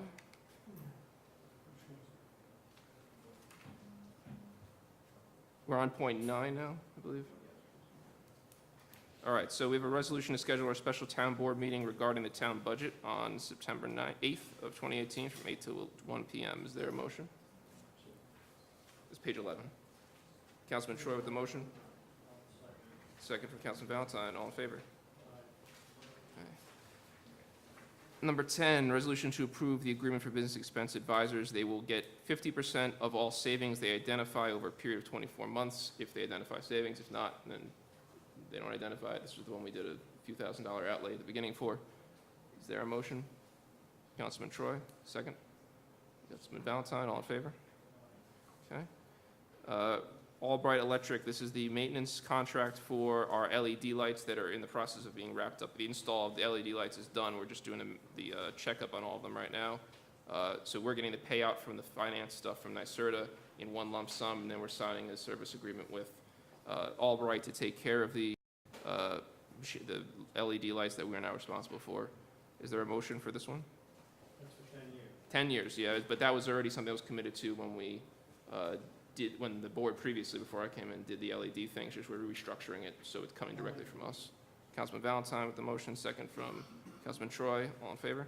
Aye. Great. All right, this is creation of Intergovernmental Relations Coordinator, Economic Development and Tourism, who will be responsible for film permitting as well as an assigned responsibility. Is there a motion? I'll make the motion. Councilman Valentine, second. Councilman Troy, all in favor? Aye. Okay, great. Okay. We'll do a roll call. Okay. Councilman Troy? Yes. Councilman Dibny? No. Councilman Valentine? Yes, but I'd like to say something also.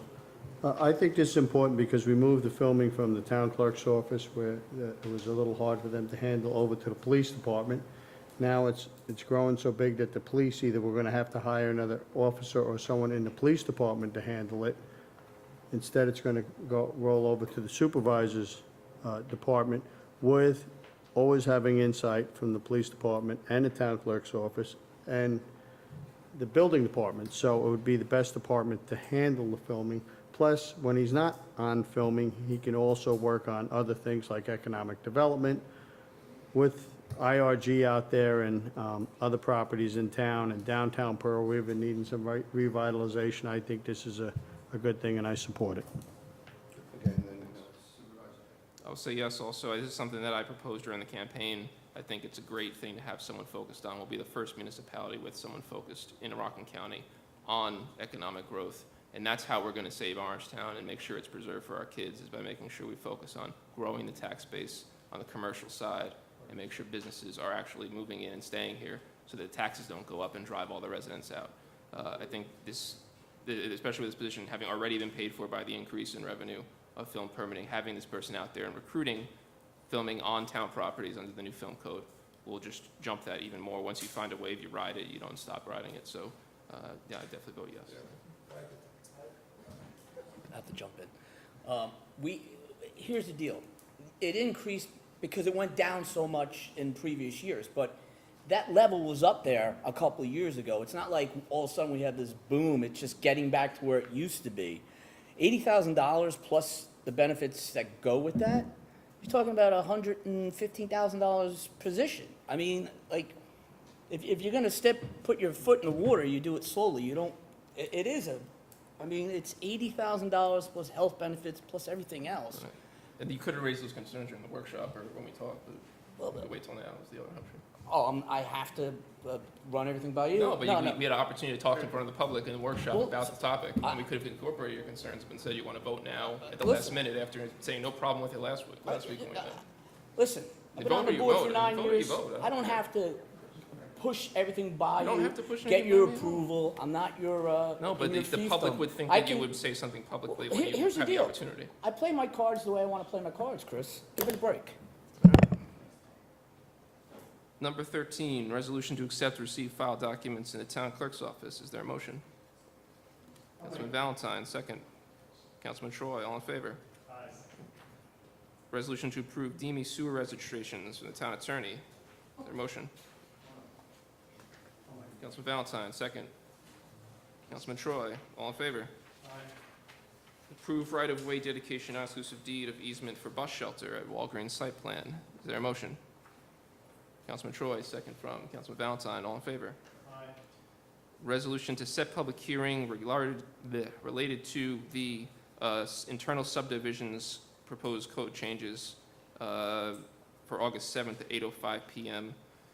This is the other set of code changes that Jane was working on with Rob for streamlining some of our approvals and making sure that we have no unnecessary visits to the planning board, but we're still able to have the overview. Is there a motion? Councilman Troy, second from Councilman Valentine, all in favor? Aye. Resolution to declare intent to serve as lead agency for SECRA on the same subject. Is there a motion? Councilman Troy, second from Councilman Valentine, all in favor? Aye. Okay. 18 is 2 pages away, it's page 16. 18 on page 16. Resolution to approve land assistance for the Father's Day run in Pearl River. Is there a motion? Yeah, sorry, this is after the fact. It occurred before we had a chance to vote on it, so we're in post approving it. Second from Councilman Troy, all in favor? Resolution to award bid purchase of variable message boards for the Superintendent of Highways. Is there a motion? Councilman Troy, second from Councilman Valentine, all in favor? Resolution to accept State and Municipal Facilities Program grant of $225,000 for the Green Bush Bike Bypass, along with playground to Cherrybrook Park. Is there a motion? Councilman Valentine, second by Councilman Troy, all in favor? Resolution to extend the tree agreement for a tree pruning for 2018. Motion? I'll move it. Councilman Valentine with the second. All in favor? Aye. Award bid for new town hall side boiler.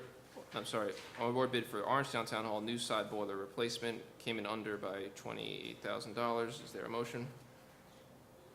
Councilman Troy, second by Councilman Valentine. All in favor? Aye. Right. Motion to amend the dates affected by Resolution 328. So we're changing the dates that Grant David Alvarez is going to his course. Is there a motion? Councilman Valentine, second from Councilman Troy. All in favor? Aye.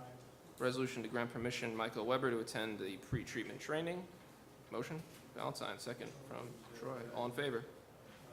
Yeah, he's already there right now, so we had to approve that one. This is the budget calendar for the 2019 calendar year. Is there a motion? This is similar to previous years. We're doing the special town board meeting on the 8th, which is a Saturday, which we just approved. Then we'll have the actual town budget will be distributed on the 25th. Then we have a public hearing scheduled for the Blauvelt Fire District. Will be scheduled on the 25th for October 16th. We complete review of the budget on the October 16th, and on November 13th, the final budget is approved with all amendments. So is there a motion to accept this? It's just we put up publicly. Councilman Valentine, second from Councilman Troy. All in favor? Great. We are not doing 26, right? Because we already did that, extending that hearing. We did right before we started, after we got out of executive session, yeah.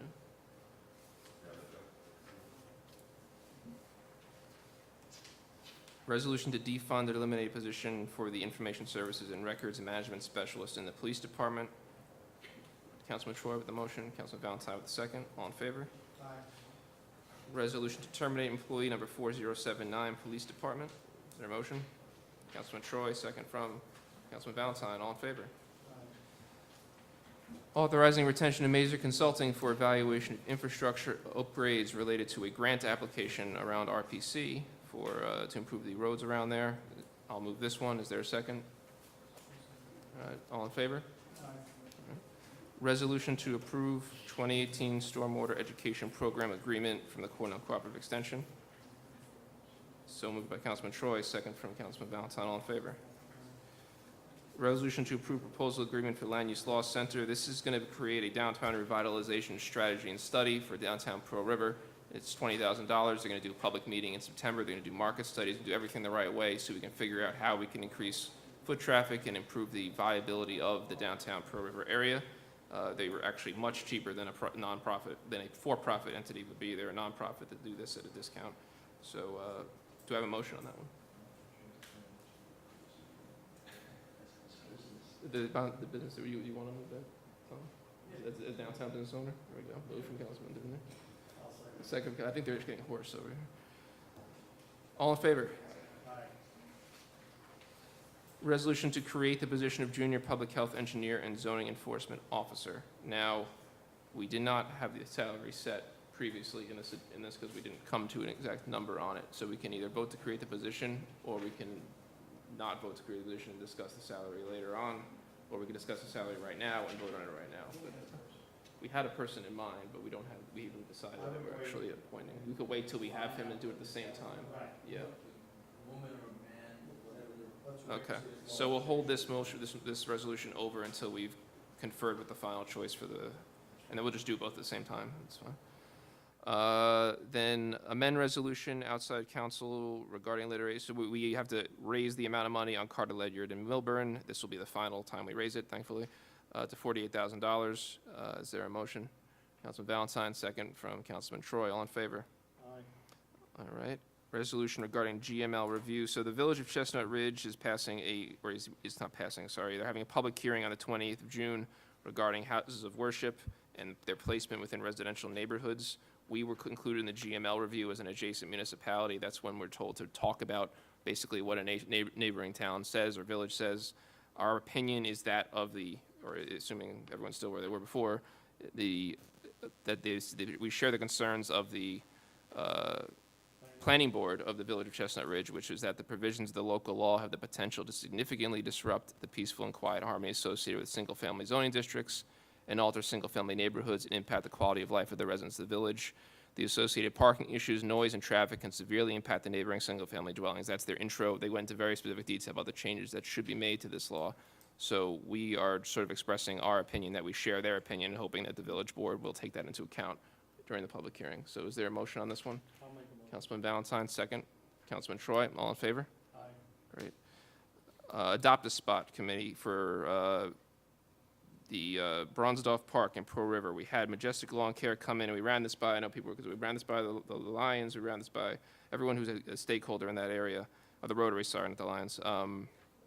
So they basically are going to come in, and the plan has gone through the PD, Highway, and Parks and Rec for redoing some tree plantings and some turf and making it a little bit, just a nicer presentation. They're not going to do anything with the memorials in terms of changing that.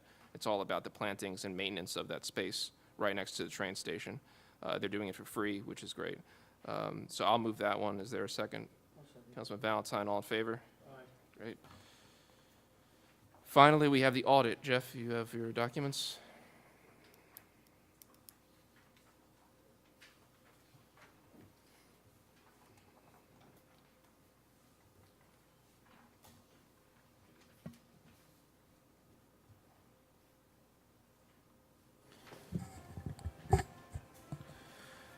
Okay, the audit for tonight consists of 5 warrants for $3.6 million. The first warrant had 7 vouchers for $26,000. The third warrant had 104 vouchers for $1.3 million. Items of interest, number 3, applied golf, 3 and 4, applied golf. Blue Hill and Broad Acres contracts. Number 6, Capasso, $48,000 for recycling. Number 10, Department of Civil Service, $768,000 for CSEA healthcare. The fourth warrant had 21 vouchers for $124,000 and was for utilities. The fifth warrant had 516 vouchers for $1.9 million. Items of interest, number 2, Brooker Engineering, $33,000 for the Homes for Heroes project. Number 4, Candle, $17,000 for substance abuse program. Number 6, D&E Uniforms, $21,000 for police uniforms. Number 8, Eagle Point Guns, $24,000 for ammunition. Number 11, Fleet Pump and Service Group, $40,000 for emergency pump repair. Number 12, Global Montello, $45,000 for fuel. Number 13, Goosetown, $29,000 for police leases. Number 17, New York State Department of Civil Service, $767,000 for CSEA healthcare. That's on there twice, one for May, one for June. Number 21, the comptroller, $35,000 for justice fines. And number 22, Tilcon, $53,000 for highway materials. Any questions on the audit? Questions? Okay. Move that we accept the pay the vouchers. Second, Councilman Valentine. All in favor? Okay. We're going to first of all, are there any other adjournments that we would like to do this in honor? We have Julia Regan, who is a Pro River Farm member of the Blue Hill Golf Course Advisory Committee. Yeah, I got to butcher the name, but it's Thomas Iagelio. It's it'd be in the paper last week. Gaglio. I'm sorry, I'm tough. The name's like Magrino. Irish, Magrino and no, Correcting his Tommy pronunciation. Lynch's father-in-law, yes. Okay. Anyone else that we would like to adjourn in the memory of? No, but I'd like to, Julia was a member of the Golf Advisory Committee for many years. She was on the Restaurant Committee. She was just a wonderful person, just a nice person to be around, very, very into the Golf Committee. Always, you know, when they put a task in front of her, she was willing to do it, and just a nice person to be around. She made the meetings enjoyable. She So worked at she'll be Nyack. missed. She worked at Nyack Hospital a lot of years, too. Good lady. Okay. Well, so what we'll do is we're going to adjourn the meeting in honor of those 2 folks who passed recently, but we're going to move to executive. I'm going to move that we move to executive session to discuss personnel and what's the other item? And pending litigation. All right, so discuss personnel and pending litigation, and immediately after adjourn. Is there a second? Councilman Valentine, all in favor? Aye. All right. Thank you very much.